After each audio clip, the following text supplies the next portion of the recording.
अगर आपको नेचुरल कोई चीज़ चाहिए जो बालों के अंदर का डैंड्रफ हटाए, तो उसके लिए जो आम होता है, आम की गुठली होती है, उस गुठली को आप ले लीजिए और छोटी हरड़ आपको किसी भी आयुर्वेदिक शॉप पे या नज़दीकी आयुर्वेदिक डॉक्टर के पास मिल जाएगी।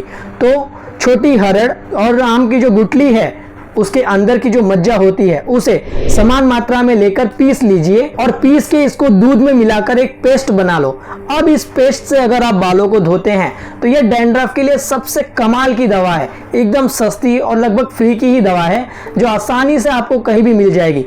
इसे लगाने से जो भी आपको बालों में डैंड्रफ हो रहा है या दारुणक हो रहा है वो बहुत अच्छे से क्लीन हो जाएगा और लंबे समय से भी अगर आपको कोई समस्या है डैंड्रफ की उसमें भी ये मदद करेगी।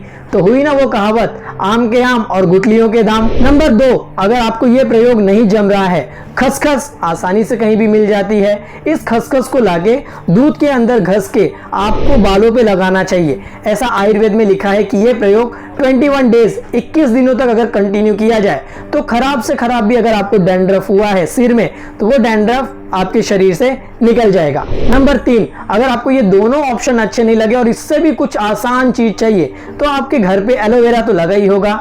एलोवेरा जेल की बात नहीं कर रहे हम, एलोवेरा जो ताजा होता है वो, उस एलोवेरा को लेकर अगर सिर पे मसाज किया जाए तो डैंड्रफ भगाने का एक अच्छा तरीका है, क्योंकि एलोवेरा भेदक है, अर्थात जो भी एक लेयर बनी है कफ और वात की उसका भेदन करता है और ये ब्लड को भी प्यूरिफाई करता है। तो सिर पे लगाने के लिए आप आयुर्वेद के कहे ये 3 प्रयोग कर सकते हैं। ये तो बात हुई कुछ जो 3 तरह के लेप थे वो लगाने की। अब किस चीज से बाल धोना है डैंड्रफ में उसकी भी बात कर लेते हैं। शिकाकाई, बाकुची, कचौरा और रीठा, ये 4 की चारों चीजें आपको किसी भी नजदीकी आयुर्वेदिक डॉक्टर या फिर शॉप पे मिल जाएगी। इन चारों चीजों को आप 10-10 ग्राम मात्रा में ले आइए और इसे 1.5 से 2 लीटर पानी में भिगो के रख दीजिए रात में, या फिर सुबह ही इसे उबालकर इसका काढ़ा बना लो, या ठंडे पानी में भी आप इसे हाथ से रगड़ेंगे तो एक बहुत अच्छा लिक्विड बन जाता है। अब ये जो लिक्विड है शिकाकाई, बाकुची, कचौरा और रीठा का, इसके पानी से अगर बालों को धोया जाए तो ये डैंड्रफ निकालने के लिए एक बहुत अच्छा कॉम्बिनेशन है।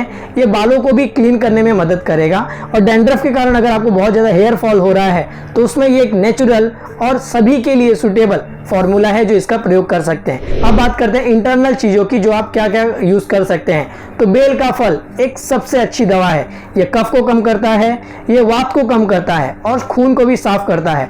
2 in 1 एक्शन या 3 in 1 एक्शन आपको बेल के फल में मिल जाएगा। बेल का फल जो शंकर भगवान को चढ़ाया जाता है वो आसानी से कहीं भी मिल जाएगा। बेल का फल हमेशा कच्चा ही लेना है, पका हुआ नहीं। ज़्यादातर फल पके लेने चाहिए पर बेल का फल जितना कच्चा उतना ज़्यादा अच्छा। इसका सेवन करना ये आपके पेट को अच्छा करेगा, कफ वात को कंट्रोल करेगा और बालों में जो बार बार डैंड्रफ होता है उससे भी बचाने में मदद करेगा। तो बेल के फल का आप प्रयोग जरूर कीजिए।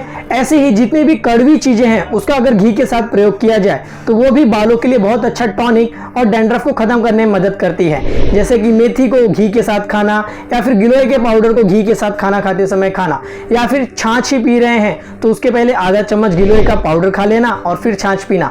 तो ये 3-4 चीजें अगर आप खाने में यूज करेंगे तो वो डैंड्रफ हटाने में भी आपकी मदद करेगी।